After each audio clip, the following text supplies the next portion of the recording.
Did a man in California speak to his long-dead grandparents over the telephone? Summer, California, late 90s. A man named David was alone in his house, taking a nap on the sofa in his front room. He recalled having a dream about his brother, who had passed away only 1 year earlier. While he couldn't remember the exact details of the dream, he did remember that his brother kept telling him a number over and over. When he finally woke up, he decided to jot down the number. It was a 7-digit number. I realized that the string of numbers was a very familiar phone number. I just couldn't place the number at first. Then, suddenly, I realized that it was the phone number of my grandparents who lived in San Diego. They had died over 10 years prior. Growing up, David and his brother often called their grandparents to talk. I don't know if it was because of the heat or because of the lingering emotions brought on by my dream, but I got a crazy notion to call the number. David recalled that the phone rang 4 or 5 times, and then someone answered. My heart started racing because I was expecting a message that the number had been disconnected. I really didn't know what to say, so I asked, "Is Dottie there?" Dottie was my grandmother's name. There was a pause, and then the voice said, "Who is this?" I said, "This is David." Then there was what I would describe as surprised laughing on the other end of the line. Then the female voice chuckled. "Oh my God, it's been so long." At this point, David began to wonder what was going on. Was it someone he knew? I asked, "Who is this?"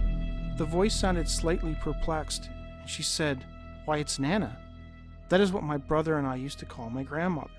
Only our family and my uncle and his family knew that we referred to her as Nana." I felt my stomach getting queasy from fright and disbelief. David claims that he couldn't believe or comprehend what was happening. How could this be his grandmother, he wondered. In disbelief, he spoke into the phone. "Nana?" The voice said, "Yes. It's so good to hear from you, David. Let me go get your grandpa. He's out in the rumpus room out back."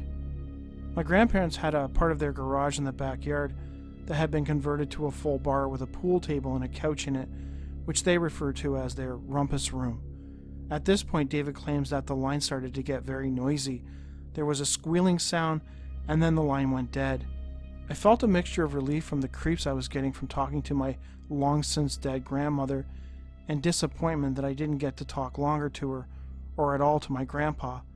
David claims he called the number again, but received a message that the number was no longer in service. He has spent many years trying to make sense of it. David insists that the story is true, and that he has no explanation. Even if the number had been reassigned, and it was merely a person pulling a prank, it still doesn't explain how they knew certain things that only he and his closest family members would know. I really don't know what to make of that phone call. It seemed that the person really was my Nana. It kind of sounded like her voice, but younger than what I remembered, because she knew about the rumpus room. David was left to wonder if it was really possible to make a phone call from the other side.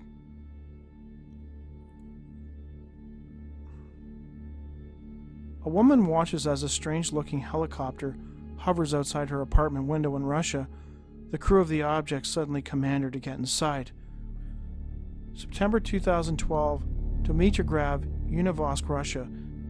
A middle-aged woman named Marina K. was suddenly awakened from her sleep by the noise of what she assumed to be a helicopter engine hovering over her 5-story apartment building. It was loud enough that she decided to go and investigate what was going on. Crawling out of bed, she walked to a window and observed the helicopter. There was something strange, though. It didn't look right to her. It had a sort of propeller, and it suddenly made a sharp turn and hovered just outside her window. It began to approach her using a sideways motion. According to Marina K., the helicopter cabin had a wide window, and it was illuminated by a bluish light, and inside she could see 3 pilots, 2 men and a woman, very normal looking. Strangely, the roar of the engine, which was overpowering, suddenly died down, but the helicopter remained hovering outside her window. The large window on the helicopter was very close to Marina, and she realized that her room was flooded with a blue light. The glass on the helicopter window suddenly dropped down, and the female pilot leaned out of the cab. This woman was quite young looking. Marina guessed that she was no more than 20 years of age. She was attractive and had dark, slightly disheveled hair and dark eyes. Beside her was a man, a little older than her. Both were dressed in loose-fitting, shiny overalls. The third man sat on a chair at the controls of this pseudo-helicopter. The woman spoke while the man beside her remained silent, simply watching.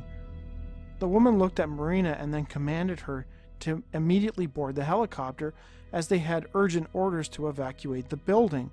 She added that failure to obey the orders would result in her and her crew members being arrested. As she spoke, she seemed to step out of the helicopter into the air, yet somehow she didn't fall to her death, and that frightened Marina, who immediately bolted out of her apartment, down the stairs, out the doors, and across the yard, eventually hiding behind a garage. She waited for about a half an hour before hesitantly returning to her apartment. She cautiously checked around and found the window open, but the helicopter was gone. Marina later learned that at least 3 other residents heard the engine noise, saw the lights, and even observed some kind of flying machine. At the time, it did not occur to Marina that the event might be alien in nature.